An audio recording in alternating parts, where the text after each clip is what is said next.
জননেতা রাহুল গান্ধীর ৫৪তম জন্মদিন উপলক্ষে ত্রিপুরা প্রদেশ কংগ্রেস গোটা রাজ্য জুড়ে বৃক্ষরোপণ কর্মসূচি অনুষ্ঠিত করে।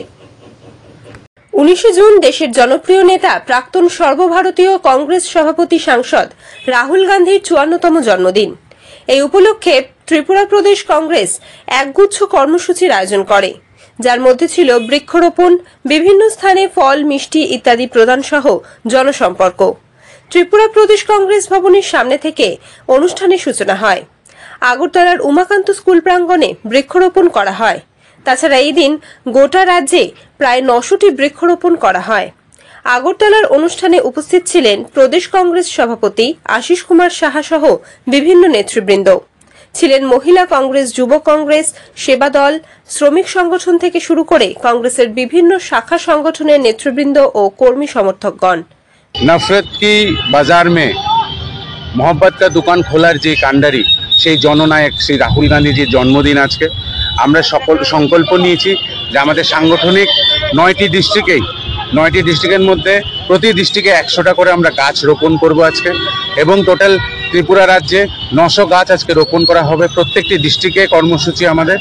এবং যে সংবিধানকে বাঁচানোর জন্য উনি এত লড়াই করেছে এবং সংবিধানকে বাঁচিয়ে রাখার যে লড়াইয়ে উনি দুটো বড় বড় যাত্রা, ন্যায় ভারত জোড়ো যাত্রা এবং ভারত জোড়ো ন্যায় যাত্রাকে যে সম্মুখীন করেছে, সেই জননায়কের জন্মদিন উপলক্ষে আমরা আজকে বৃক্ষরোপণের কর্মসূচি নিয়েছি এবং আমরা চাই এই ত্রিপুরা যাতে আগের মতন সবুজ হয়ে ওঠে।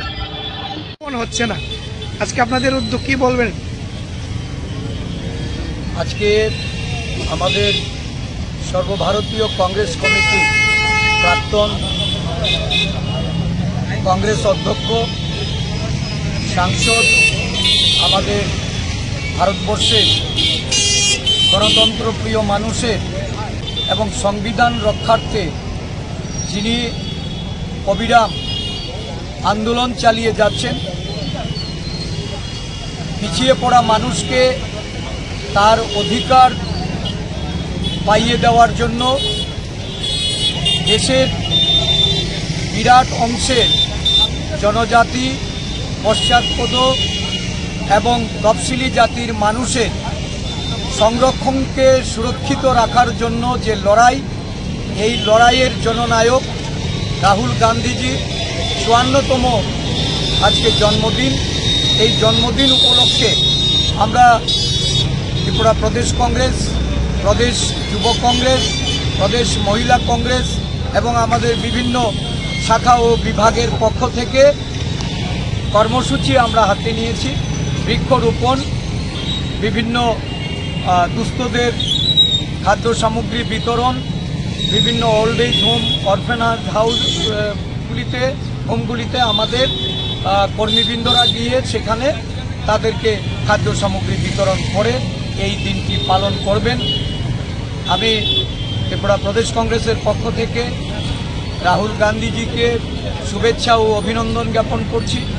ওনার সুস্থ জীবন এবং মঙ্গল কামনা করছি। Bureau report, D news.